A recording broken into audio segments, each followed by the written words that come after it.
Going to put this first sister joist in, and not a lot happy with the gap. Is a little bit bigger than I wanted to. I measured it; it's supposed to be 1 7/8 inches, but for whatever reason, I guess I just gave it a little bit too much just to make sure, because I've been getting some tight ones. But what I'm going to do is I'm actually put some shims in there, and you say, well, what do you want to do that? Because this is supported there. It's not really supported that much there.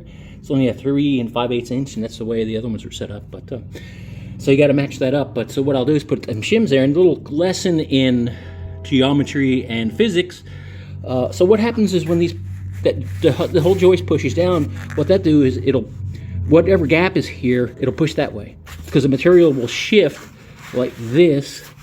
And so if I shim this, it'll have less to push on, and so there's less opportunity for it to deflect, for it to go down in the middle, especially because that's where the most force is, in the middle of the wood, because that's the idea of span. Anyway, the old wood, as you can see, quite a bit of deflection, and you can see it goes up the joist as you go. So what I'll do is, before I attach these together, I will put a piece of wood underneath the center here, and I will jack this up so this will match the new one.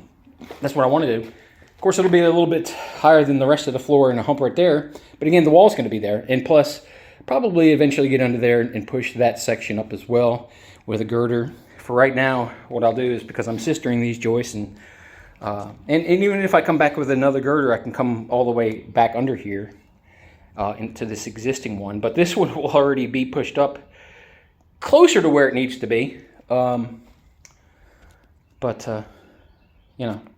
Anyways, had to make sure that everything matched. So that was the reason that I did that. So